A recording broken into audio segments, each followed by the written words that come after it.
Hello hi आदाब नमस्कार सम्मानित साथियों। Welcome to YouTube channel TET point.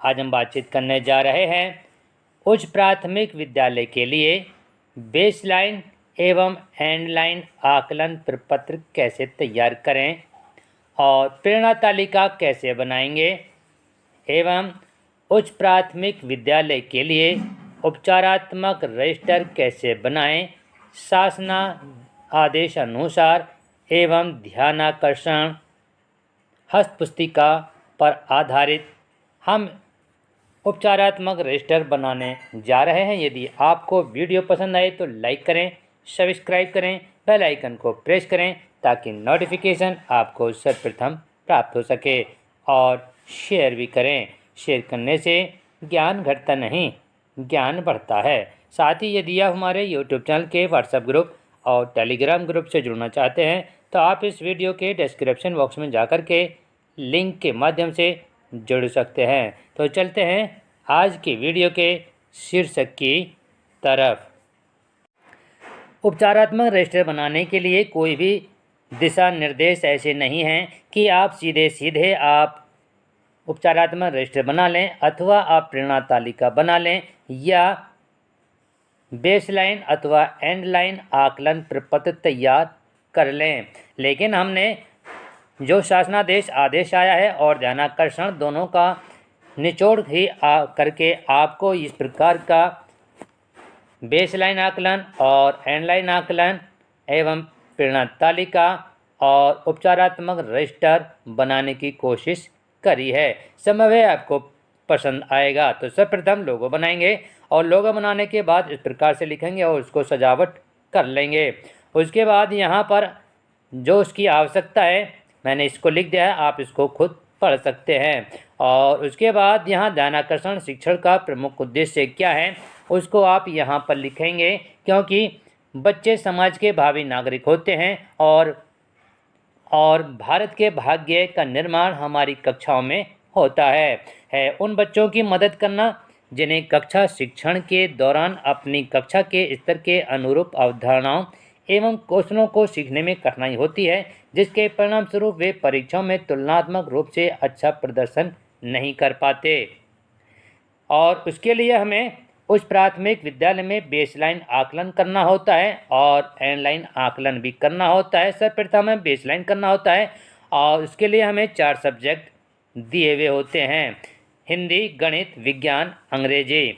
और उसके बाद हमें आकलन करना होता है, लेकिन आकलन से पहले हमें मालूम करना होगा कि लर्निंग गैप क्या होता है। तो लर्निंग आउटकम बच्चों की वास्तविक सीख के बारे में स्पष्ट सूचना देता है और किसी भी शिक्षक के लिए यह जानना बहुत आवश्यक है कि उसकी कक्षा में बच्चों की वास्तविक स्थिति क्या है। वास्तविक अधिगम स्तर तथा अपेक्षित अधिगम स्तर के मध्य अंतर को लर्निंग गैप कहा जा सकता है। और उसके लिए हमें बच्चों का चिन्हांकन करना होता है और बच्चों का चिन्हांकन करने के लिए शैक्षिक सत्र के प्रारंभ में कक्षा 3 से 8 में जब बच्चे प्रवेश लेते हैं तब आरंभिक परीक्षण के माध्यम से प्रत्येक बच्चे का वर्तमान अधिगम स्तर का पता लगाया जा सकता है। और आरंभिक परीक्षण के लिए प्रत्येक विषय में आधारभूत आकलन प्रपत्र बनाना होगा और इसके लिए प्रश्न पिछली कक्षा तक की मूलभूत दक्षताओं लर्निंग आउटकम के आधार पर बनाए जाएंगे और इसके लिए मूलभूत दक्षताओं को विषयवार सूची पूरी बना लें और इसके लिए सर्वप्रथम ब्लूप्रिंट तैयार करना होगा प्रत्येक विषय का। और आकलन प्रपत्र के लिए ब्लूप्रिंट हमने बनाया है कक्षा 6 के लिए और विषय भाषा एवं गणित दोनों का बनाया है हमने।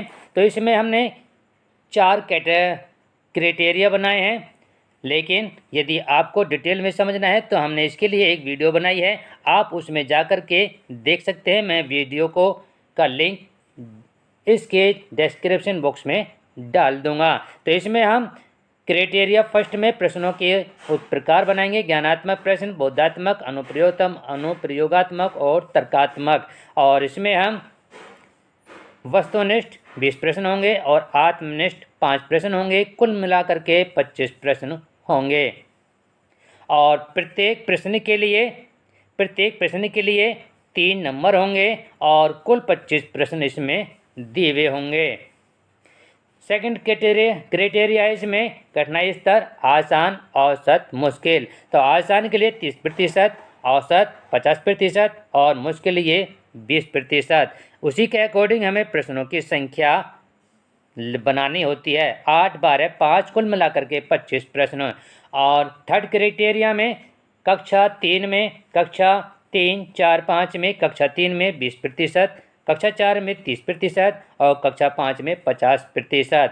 उसी प्रकार से कुल प्रश्न जो होंगे हमारे 5, 8, 12, 25 प्रश्न हो जाएंगे इसी के अकॉर्डिंग। अब चलते हैं फोर्थ क्राइटेरिया की तरफ। प्रेरणा सूची में लर्निंग आउटकम, कोड संख्या और क्रम संख्या।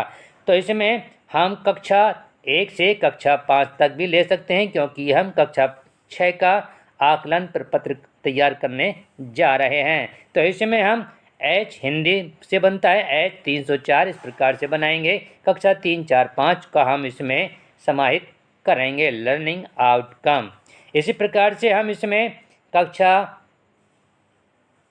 कक्षा 3, 4, 5 लिया है हमने, जो कि आप कक्षा 1, 2, 3, 4, 5 ले सकते हैं। और इसमें कोड संख्या भी लिख सकते हैं और क्रम संख्या भी लिख सकते हैं। उसके बाद आप आरंभिक परीक्षण प्रपत्र बनाएंगे कक्षा 6 के लिए। तो ये गणित का है। नीचे दिए गए पैटर्न को पूरा कीजिए, इस प्रकार से बनाएंगे। और फिर आप इस प्रकार का प्रश्न बना सकते हैं, क्योंकि पढ़ने में टाइम लग सकता है, इसलिए आपको मैं दिखा ही रहा हूँ। आप इसमें पढ़ सकते हैं और तैयार कर सकते हैं।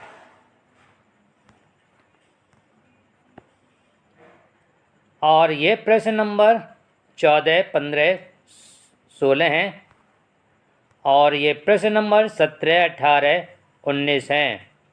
ये प्रश्न नंबर 20 हैं।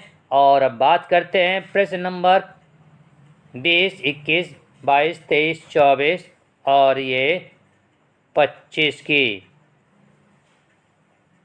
तो ये कुल 25 प्रश्न हैं इसमें।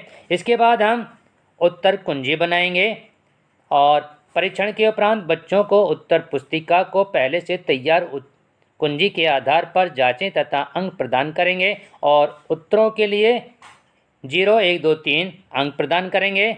और इसमें आप जांचने के लिए कॉपी 2 से 4 दिन ले सकते हैं। उसके बाद आप सूची तालिका बनाएंगे, कक्षा के सभी बच्चों की एक सूची तैयार करेंगे और उनके सापेक्ष प्रत्येक प्रश्न के सापेक्ष उनके प्राप्तांक दर्ज करेंगे। और जिस प्रश्न में 3 अंक मिले हों उसका अर्थ है बच्चे ने वह आउटकम पूर्ण कर लिया है, और जिसमें बच्चे को 1 या 2 अंक मिले हैं उसका अभिप्राय यह है कि बच्चे ने आंशिक रूप से प्राप्त किया है, और जिसमें बच्चे ने 0 किया है इसका अभिप्राय यह है कि बच्चे बिल्कुल भी प्राप्त नहीं किया, इसने कोई भी लर्निंग आउटकम प्राप्त नहीं किया है। तो जिन लर्निंग आउटकम में 0, 1, 2 अंक मिले हैं उस पर उन बच्चों के साथ शिक्षकों को कार्य करना है और सहयोग करने की आवश्यकता होगी टीचर्स के लिए। और नोट यह तालिका मात्र समझ के लिए है। आपको इस प्रकार की एक विस्तृत सूची प्रत्येक विषय पे उनकी मूलभूत दक्षताओं को तैयार करनी होंगी। तो आपको जो 4 सब्जेक्ट बताए गए हैं उनकी प्रत्येक के लिए आपको ब्लूप्रिंट और आकलन प्रपत्र इस प्रकार के जो मैंने चीज़ बनाई है इस प्रकार से तैयार करने होंगे। और उसके बाद आप सूची तालिका है, सूची तालिका में क्रम संख्या विद्यार्थियों का नाम लिखा जाएगा जितने भी आपके बच्चे हैं, और यहाँ ऊपर लर्निंग आउटकम ऊपर लिखा जाएगा। 25 प्रश्न होंगे तो 25 ही यहाँ पर लर्निंग आउटकम लिखा जाएगा, क्योंकि प्रत्येक प्रश्न एक लर्निंग आउटकम पर आधारित होता है। और यहाँ पर मान लीजिए यहाँ पर बच्चा सालू है तो यहाँ पर सालू ने मान लीजिए यहाँ प्रथम प्रश्न में 3 नंबर अंक प्राप्त किए तो यहाँ 3 अंक लिख दिया जाएगा। और मान लीजिए तीसरे में उसने 0 प्राप्त किए तो यहाँ 0 लिख दिया जाएगा। और मान लीजिए जिसमें भी जिसने जो अंक प्राप्त किए हैं 3, 0 या 1, तो उसको यहाँ पर अंकित कर दिया जाएगा। और लास्ट में आकर के जहाँ पर लिख रहा है कुल अंक, तो वहाँ पर उसका कुल अंक कर कर के, क्योंकि ये 75 में से दिया जाएगा, तो 75 में से जितना भी बनता है उसको वहाँ पर लिख दिया जाएगा। मान लीजिए ये है 3, 3, 3, 6, तो ये 6 नंबर हैं, तो ये 6 नंबर वहाँ पर लिख दिए जाएंगे। और उसी के अनुसार हमें यहाँ पर नीचे स्तर दिया हुआ है, और तो उस स्तर के अनुसार हमें यहाँ पर लिख दिया जाएगा। जैसे कि 0 से 25 और 26, इस प्रकार से 3 स्तर बनाने हैं और उसी के अकॉर्डिंग हमें यहाँ पर लिख देना होगा। उसके पश्चात बच्चों को ABC में समूह में निर्धारित करेंगे, और समूह में निर्धारित करने का तरीका यह है कि समूह ABC में निर्धारण करेंगे, और उसमें यदि बच्चे ने 35 से 75 अंक प्राप्त किए हैं तो समूह 1 में करेंगे इसको बच्चे को शामिल, और यदि बच्चे ने 26 से 34 अंक प्राप्त किए हैं तो उसको समूह B में करेंगे, और यदि बच्चे ने 0 से 25 अंक प्राप्त किए हैं तो उसको समूह C में शामिल करेंगे। अब बात करते हैं प्रेरणा तालिका कैसे बनाएंगे। तो प्रेरणा तालिका के लिए हम इस प्रकार का एक पैटर्न सा तैयार करेंगे। यहाँ प्रेरणा तालिका लिखेंगे, यहाँ क्रम संख्या लिखेंगे, यहाँ विद्यार्थी का नाम लिखेंगे, और यहाँ पर हम ऊपर लर्निंग आउटकम लिखेंगे। क्योंकि ये उच्च प्राथमिक विद्यालय का है तो इसमें हम 25 लर्निंग आउटकम लिखेंगे, क्योंकि 25 प्रश्न 25 लर्निंग आउटकम, प्रत्येक लर्निंग आउटकम पर एक प्रश्न तैयार किया जाता है। और जो भी हम इसमें मान लीजिए ये यहाँ पर जिस बच्चे ने जब भी कोई लर्निंग आउटकम प्राप्त किया है, मान लीजिए बच्चे ने यहाँ पर लर्निंग आउटकम प्राप्त किया है 2 अप्रैल को, तो यहाँ पर 2 अप्रैल लिख देंगे, 2 अप्रैल लिख देंगे और उस पर यहाँ पर टिक लगा देंगे। इस प्रकार से अप्रैल लिख देंगे और इसी प्रकार से हम उस बच्चे के सामने अंकित करते चले जाएंगे। तो आप इसको देख सकते हैं मैंने किस प्रकार से ये तैयार करने की कोशिश की है। और हमें जो आकलन प्रपत्र बनाना होगा उसके लिए जो चरण दिए गए हैं, ब्लूप्रिंट तैयार करना होगा।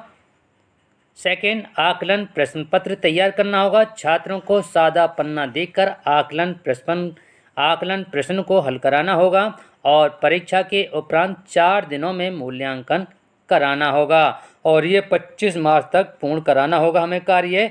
और मूल्यांकन करने से पूर्व उत्तर कुंजी तैयार करनी होगी, सूची तालिका तैयार करनी होगी, समूह निर्धारण करना होगा और ये समूह निर्धारण 3 समूह में करना होगा। प्रेरणा तालिका तैयार करनी होगी और ध्यानाकर्षण शिविर हेतु समय सारणी तैयार करनी होगी। और आदेश की जो शासन ने आदेश दिया है कि उसकी हमें कॉपी लगानी होगी। तो ये हमारी शासना आदेश अनुसार कॉपी है, ये शासन की आदेश की कॉपी है, इसको आप भलीभांति पढ़ सकते हैं। उसके बाद ये हमारा ध्यानाकर्षण शिविर हेतु समय सारणी है और ये है 50 दिवस अर्थात 2 महीने के लिए है। ये समूह A, B, C में विभाजित करके दी गई है और प्रथम वादन, द्वितीय, मध्यावकाश, तृतीय, चतुर्थ इस प्रकार से इसमें दी है। इसके अकॉर्डिंग हमें कार्य करना है। और यदि आपको वीडियो पसंद आई हो तो लाइक करें, सब्सक्राइब करें, बेल आइकन को प्रेस करें ताकि नोटिफिकेशन आपको सर्वप्रथम प्राप्त हो सके।